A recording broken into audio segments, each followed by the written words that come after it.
एक छोटी सी झोपड़ी में एक गरीब परिवार रहता था।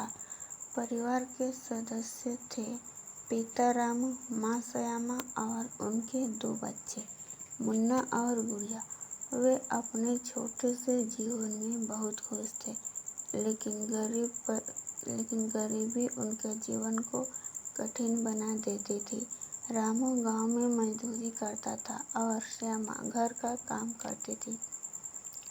मुन्ना और गुड़िया शाम को खेलने जाते थे। वे अपने माता पिता की मेहनत देखते थे और खुश रहने की कोशिश करते थे। मुन्ना और गुड़िया को पढ़ाई का बहुत शौक था। वे अपने पिता की कमाई में से थोड़ी थोड़ी बचत करके खरीदी गई किताबों से पढ़ते थे। वे दोनों जानते थे कि शिक्षा ही उनके जीवन को बेहतर बना सकती है। एक दिन मुन्ना और गुड़िया का स्कूल जा रहा था, पर उनके पास स्कूल फीस देने के लिए पैसे नहीं थे। रामू और श्यामा बहुत चिंतित थे, फिर भी उन्होंने हिम्मत नहीं हारी और अपने बच्चों के भविष्य के लिए संघर्ष करने का फैसला किया। रामू ने और अधिक मेहनत करने का फैसला किया और श्यामा ने खेती में मदद करने का काम शुरू किया। उनकी मेहनत रंग लाई। मुन्ना और गुड़िया को स्कूल भेजने के लिए पैसे इकट्ठा हो गए। बच्चों ने अपने माता पिता की मेहनत को देखा और वे अधिक समर्पित हो गए। मुन्ना और गुड़िया ने अच्छे अंक प्राप्त किए।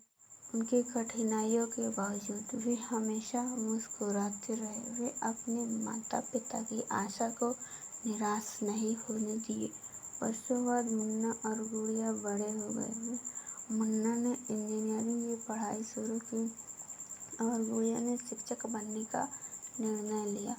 उन्होंने अपने पिता की कमाई को समझा और उनकी समर्पण को सम्मानित की।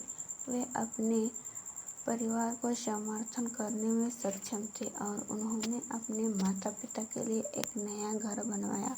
रामू और श्यामा की आंखों में आंसू थे, लेकिन ये आंसू खुशी के थे। अंत में उनका संघर्ष और समर्पण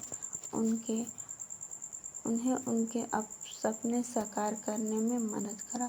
यह कहानी हमें यह सिखाती है कि कठिनाई सिर्फ अस्थायी होती है। अगर हमारी संकल्पना मजबूत हो तो हम किसी भी समस्या को पार कर सकते हैं।